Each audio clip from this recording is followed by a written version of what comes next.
Look at that face. Is that goat adorable or what? You'll find her here at Bradley Mountain Farm in Southington, along with all of her goat friends. Goats. Goats are great. Bradley Mountain Farm was started in 1800s by one of our town founders, and we took the farm over 5 years ago. Our goal was to have to redo the farm, but then also to have people here. So we do goat yoga, goats in pajama parties. We do goat painting. We have Van Gogh artists. We have a 4-H club, and we do make your own soap. We make about 10,000 bars of soap every year. Wow. And we hand milk the goats, and we make the soap from the milk that we get every morning. As you just heard, there's a lot of activity on this farm centered around the herd. And since Annalise Dadris, the owner of the farm, was just talking about soap, let's start there. We have goat milk soap that we're making, and we use Diva, our big girl here. We use her milk. Okay. She gives us about a gallon a day. Wow. It's a very high fat content of milk that she gives us. Karen Perry shows me how it's done. We make a hot process soap. Our soap takes about an hour to cook, give or take. This is what the actual soap looks like already made. Wow. It's got olive oil, castor oil, palm oil, coconut oil in it. All very good products for your skin. Okay. You can see it's nice and rich and creamy. Oh, Kind of looks like mashed potatoes. Yeah, or oatmeal, yeah. We add color and fragrance to the soap, and I swirl it around.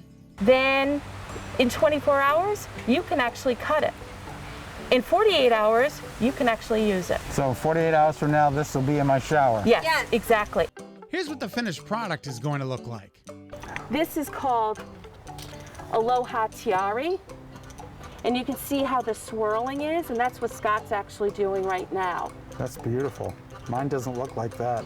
Well, it's going to. When you cut it, it will. Yeah, absolutely. Want to walk a goat? You can do that too. Do you want to walk her? Sure. She's not hard to walk. No, she's very, so you're just going to hold the lead like that. And you say her name, she'll look at you. She knows her name. Yeah. Rosie. Rosie. Well, She's very food focused. Come, Rosie. It's a success.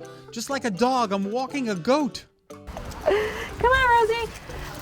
Goats and dogs are a little different to walk. Goats kind of like to meander, whereas dogs will follow with somebody more closely.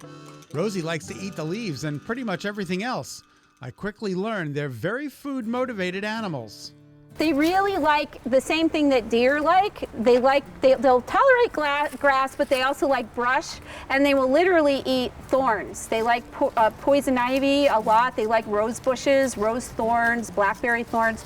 So they're great for brush because they actually prefer that to grass. And they don't have upper teeth? They don't have upper teeth, but their upper palate is almost like a rock, and it just crushes everything. It crushes the thorn. Even itty bitty baby goats will eat thorns and crush them. Okay. Did you know that some of these goats paint? Goats are much smarter than you think. They're actually just as smart as dogs. They can be clicker trained. Rosie actually paints with her hoofs. So do you want to do goat painting? Yeah. Yeah, Okay. let's do goat painting. Rosie's our best painter. Okay. We moved to an area of the farm that displays some of Rosie's finest work, and she's ready to make one for me. Tracy Wood shows us the way. So the first thing we need you to do is you need to pick a couple colors over there that you want to get started with. Okay. I select pink and blue.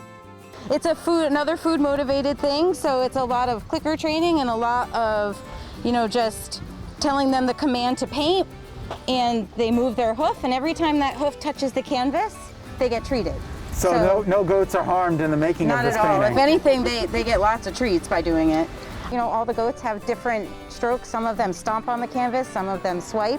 But no matter how they do it, they all kind of learn their technique. And so that's how we get some Van Gogh artists. Incredible. And people can come out and do this with the goats? Yes, on Sundays. On Yep, Sundays? On Sundays. They Okay. can go online and make a reservation, and everybody leaves with a painting with, they each get to work individually with a goat, and they leave with their own painting. That's awesome. Yeah. Okay.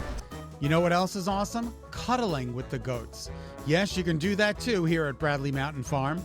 So you're going to come on in. What are we doing? What is this called? We're goat cuddle therapy. We're doing goat cuddle therapy now. Yeah, so we're going to join the goats for a cuddle. So you're going to come on in. You can walk straight in. Annalise puts a blanket down for me, and before I know it, I'm surrounded by goats.